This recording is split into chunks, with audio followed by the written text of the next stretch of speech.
നമസ്തേ. സനാതന ധർമ്മമാർഗത്തിലെ ഹിന്ദു ധർമ്മമാർഗത്തിലെ എല്ലാവർക്കും പ്രണാമം. ഞാൻ ഡോക്ടർ വാമനൻ നമ്പൂതിരി, കൊട്ടാരക്കര. എല്ലാ ബുധനാഴ്ചയും നടത്തി വരാറുള്ള സനാതന ധർമ്മ ആചാര ചിന്തകൾ അതിൻ്റെ 154 ഭാഗത്തിലേക്ക് ഏവർക്കും സ്വാഗതം. തൈത്തിരീയോപനിഷത്ത് 9 അനുഭാഗങ്ങൾ നമ്മൾ കഴിഞ്ഞ ദിവസം പറഞ്ഞ് അവസാനിപ്പിച്ചു. കഴിഞ്ഞ ദിവസം അന്നത്തിൻ്റെ പ്രാധാന്യത്തെക്കുറിച്ച് ആണ് പറഞ്ഞത്. 10ാം അനുഭാഗവും അതുമായി ബന്ധപ്പെട്ട വിഷയങ്ങൾ തന്നെയാണ് ചർച്ച ചെയ്യുന്നത്.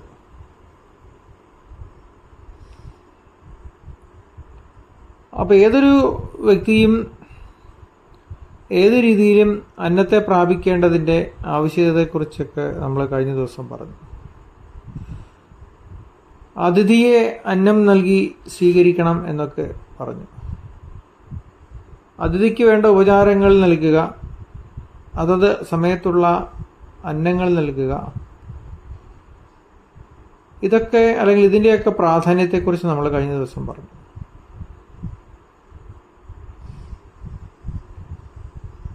ഗൃഹസ്ഥന്മാരായിട്ടുള്ള ആളുകൾ, അതായത് ഭാര്യാപുത്രന്മാരോടുകൂടി ജീവിക്കുന്ന ആളുകൾ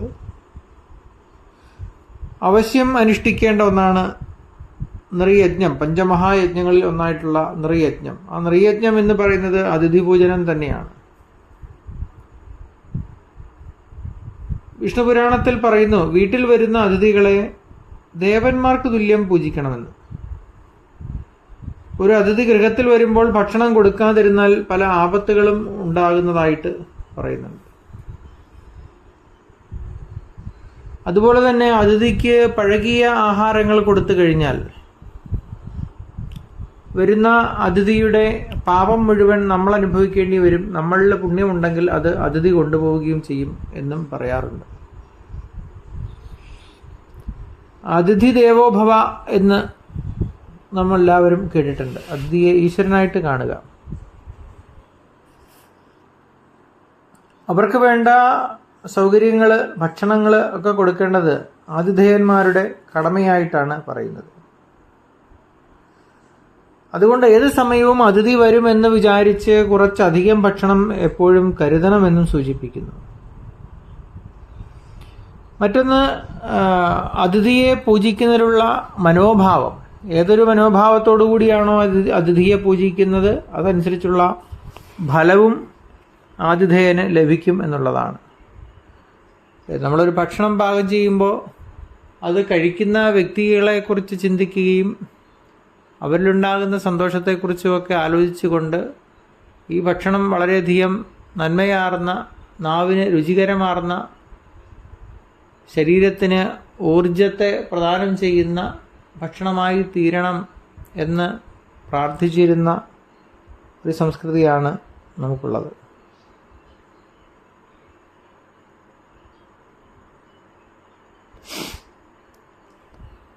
അപ്പോൾ ഏതൊരു മനോഭാവത്തോടു കൂടിയാണോ അതിഥിയെ സൽക്കരിക്കുന്നത് അതനുസരിച്ചാണ് അതിൻ്റെ ഫലം എന്നാണ് ഇവിടെ സൂചിപ്പിച്ചത്. 3 തരത്തിലുള്ള ദാനങ്ങളെക്കുറിച്ച് ഇവിടെ പറയുന്നുണ്ട്. മുഖത, മധ്യത, അന്ധത എന്നിങ്ങനെ. അത് മുഖ്യമായ, അതായത് വേണ്ടവണ്ണത്തിലുള്ള എല്ലാ ഉപചാരങ്ങളോടും കൂടി അതിഥിയെ പൂജിക്കുന്നത് അത് മുഖത. മധ്യമമായ ഉപചാരത്തോടു കൂടി ചെയ്യുന്നത് മധ്യത. അധമമായ ഉപചാരത്തോടു കൂടി ഉള്ളത് അന്ധത. ഇത് ശങ്കരാചാര്യ സ്വാമികളാണ് ഇതിന് ഇത്തരത്തിലൊരു പേര് കൊടുത്തത്. അദ്ദേഹം മറ്റൊരെന്നും കൂടി മുഖത എന്നതിന് ചെറുപ്പത്തിലെന്നും, മധ്യത എന്നും മധ്യവയസ്സിലെന്നും, അന്ധത എന്നത് വാർദ്ധക്യത്തിലെന്നും കൂടി സ്വാമികൾ അർത്ഥം പറയുന്നുണ്ട്. അതായത് ഏത് കാലത്ത് ഏത് വിധത്തിൽ അന്നത്തെ ദാനം ചെയ്യുന്നുവോ അക്കാലത്ത് ആ വിധത്തിൽ തന്നെ അത് തിരിച്ചു വന്നു ചേരും എന്നർത്ഥം.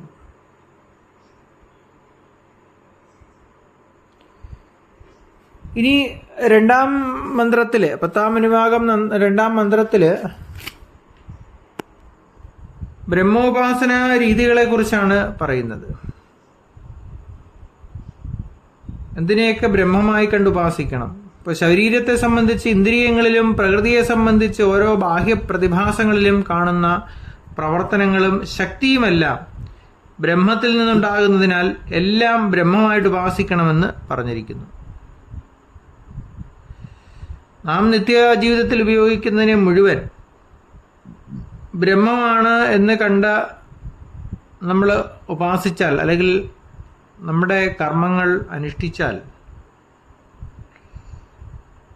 അത് മോക്ഷത്തിന് ഹേതുവാകും എന്ന് സൂചിപ്പിക്കുന്നുണ്ട്.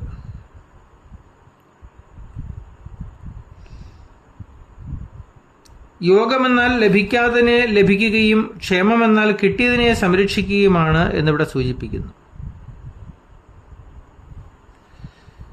വാക്കിലും പ്രാണൻ, അപാനൻ ഇവയിലെല്ലാം ഈ ശക്തികൾ നിലനിൽക്കുന്നത് ബ്രഹ്മത്തിൻ്റെ അല്ലെങ്കിൽ ബ്രഹ്മശക്തിയാണ്, അല്ലെങ്കിൽ ബ്രഹ്മത്തിൻ്റെ തന്നെയാണ് എന്നറിഞ്ഞ് എല്ലാത്തിലും ബ്രഹ്മത്തെ ഉപാസിക്കണം എന്ന് പറയുന്നു. അല്ലേ? കാണുന്നതും കാണാത്തതും കേട്ടതും കേൾക്കാത്തതും എല്ലാം സർവവും ബ്രഹ്മമായിട്ട് ഉപാസിക്കണമെന്ന് പറയുന്നു. ഈ ബ്രഹ്മം തന്നെയാണ് കൈകളിൽ കർമ്മരൂപത്തിൽ പ്രകാശിക്കുന്നത്, കാലുകളിൽ ഗതിരൂപത്തിൽ പ്രകാശിക്കുന്നത്, ഗുദത്തിൽ വിസർജന രൂപത്തിൽ ഉണ്ടാകുന്നത്. അപ്പം ഇവിടെയൊക്കെ ആനന്ദത്തെ, സന്തോഷത്തെ, ഓരോ കർമ്മം ചെയ്യുമ്പോഴും നമുക്ക് സന്തോഷത്തെ പ്രദാനം ചെയ്യുന്നത് ബ്രഹ്മമാണെന്നാണ് പറയുന്നത്. ഇതുപോലെ തന്നെയാണ് മറ്റുള്ള ഇന്ദ്രിയങ്ങളും ശരീരത്തെ സംബന്ധിച്ചുള്ള ഉപാസനകളെ പറ്റി പറഞ്ഞതിന് ശേഷം ആദിദൈവികങ്ങളായ പ്രകൃതി പ്രതിഭാസങ്ങളിലുള്ള ഉപാസനകളെ പറ്റി പറയുന്ന മേഘങ്ങളിൽ വെഷ്ടിരൂപത്തിലും വിദ്യുത്തിൽ, അതായത് മിന്നല്, അതിൽ കരുത്തിൻ്റെ രൂപത്തിലും പ്രത്യക്ഷപ്പെട്ട് ജനങ്ങൾക്ക് തൃപ്തിയും ബലവും നൽകുന്നതായിട്ട് പറയുന്നു. ചുരുക്കത്തിൽ ഇവിടെയൊക്കെ ബ്രഹ്മോപാസന കൊണ്ട് നമുക്ക് ലഭിക്കുന്ന ഗുണത്തെയും കൂടി ഇവിടെ സൂചിപ്പിക്കുന്നുണ്ട്.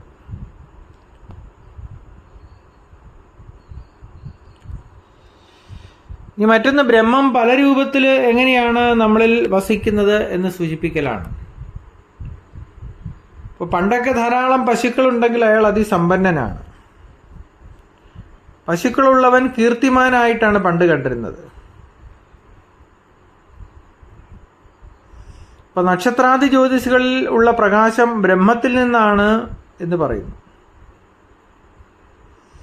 അല്ലെങ്കിൽ നക്ഷത്രങ്ങൾ പ്രകാശിക്കുന്നതും സൂര്യൻ പ്രകാശിക്കുന്നതും ബ്രഹ്മത്തിൻ്റെ ശക്തി കൊണ്ടാണ് എന്ന് സൂചിപ്പിക്കുന്നു.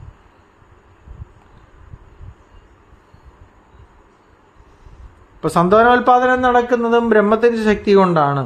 അവിടെ സ്ത്രീ പുരുഷന്മാർ അനുഭവിക്കുന്ന സന്തോഷം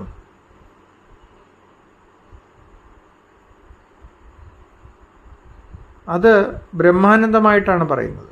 സ്ത്രീ പുരുഷ സംയോഗം എന്ന് പറയുന്നത് ബ്രഹ്മാനന്ദത്തിൻ്റെ ഒരു അംശമായിട്ട് പതഞ്ജലി മഹർഷി പറയുന്നുണ്ട്.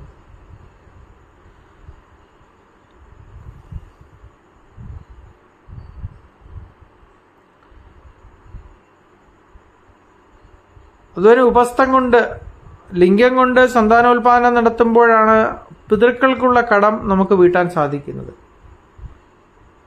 പിതൃക്കളുടെ കടം വീട്ടുക, അതെങ്ങനെയാണ് പിതൃക്കളുടെ കടം വീട്ടുന്നത്?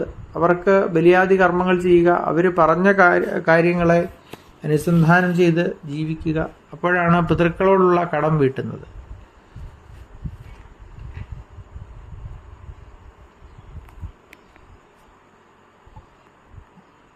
മറ്റൊന്ന്, ബ്രഹ്മത്തെ സംഹാരാത്മകമായി പ്രാർത്ഥിച്ചാൽ ആ വ്യക്തിയോട് കയർക്കുന്ന ശത്രുക്കൾ മരണത്തെ പ്രാപിക്കുന്നതായിട്ട് പറയുന്നു. അവനോട് പ്രിയമില്ലാത്ത ഭ്രാതാക്കളുണ്ടെന്നാൽ അവരും മരിച്ചു പോകുമെന്ന് പറയുന്നു. ഇപ്പം ഇവിടെ പുരുഷനിലും അവിടെ സൂര്യനിലുമുള്ളതായ ചൈതന്യം ഒന്ന് തന്നെയാണ്. അപ്പോൾ പ്രപഞ്ചം മുഴുവൻ നിലനിൽക്കുന്ന ചൈതന്യം ഒന്നാണെന്ന് ഇവിടെ സൂചിപ്പിക്കുന്നു. ഏകം സത് വിപ്രാഹ ബഹുധാ വദന്തി, എല്ലാം ഒന്ന് തന്നെയായിട്ട് പറയുന്നു.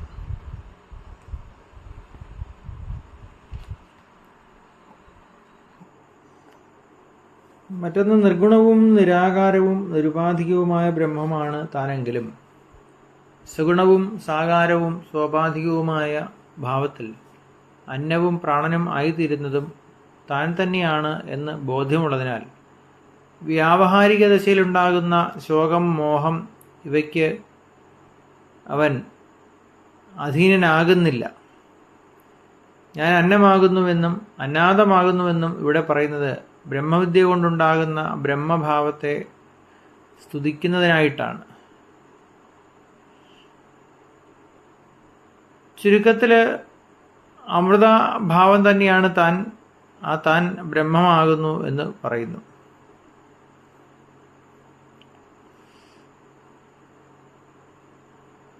ദാനം ചെയ്യാതെ എല്ലാം തനിക്ക് വേണ്ടി കരുതി വയ്ക്കുന്ന സ്വാർത്ഥ ബുദ്ധികൾക്ക് നാശമായിരിക്കും ഫലം എന്നും ഇവിടെ സൂചിപ്പിക്കുന്നുണ്ട്.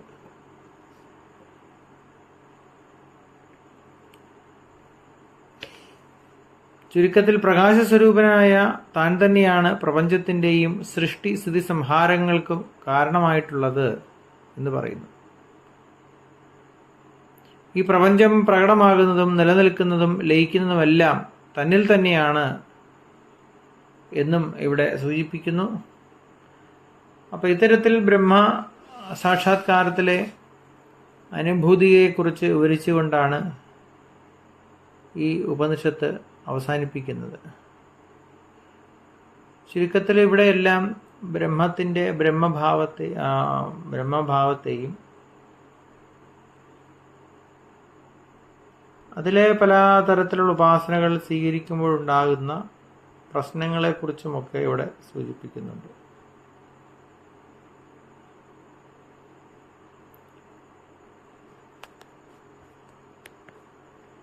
അപ്പോൾ ഇത്തരത്തിൽ പലതരത്തിലെ ബ്രഹ്മാനുഭൂതി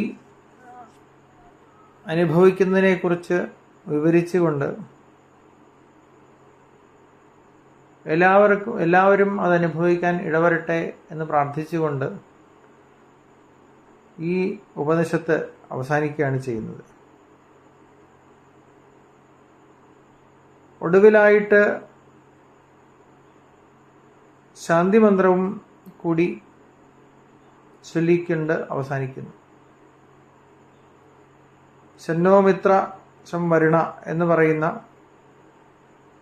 മുമ്പ് സൂചിപ്പിച്ച അതേ ശാന്തിമന്ത്രം ചൊല്ലിക്കൊണ്ട് തൈത്തിരീയോപനിഷത്ത് സമാപിക്കുകയാണ് അല്ലെങ്കിൽ അവസാനിക്കുകയാണ് ചെയ്യുന്നത്.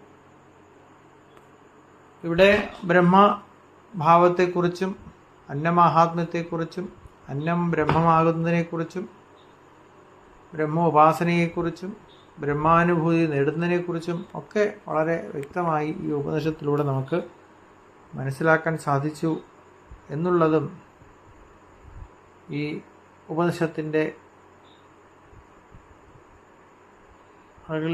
അങ്ങനെ സാധിച്ചു എന്നുള്ളത് ഈ ഉപനിഷത്തിലൂടെ സഞ്ചരിക്കുമ്പോൾ നമുക്കങ്ങനെ സാധിക്കാൻ പറ്റി എന്നുള്ളത് അതിൻ്റെ ഒരു പ്രാധാന്യത്തെ സൂചിപ്പിക്കുകയാണ് ചെയ്യുന്നത്. ഇത്തരത്തിൽ ബ്രഹ്മാനുഭൂതിയെക്കുറിച്ച് സവിസ്തരം പ്രതിപാദിച്ചുകൊണ്ട് തൈത്തിരീയോപനിഷത്ത് അവസാനിക്കുകയാണ് ചെയ്യുന്നത്. ഇത്ര സൂചിപ്പിച്ചുകൊണ്ട് ഇന്നത്തെ പ്രഭാഷണം അവസാനിപ്പിക്കുന്നു. Phone number 94 47 30 62 73. നമസ്തേ.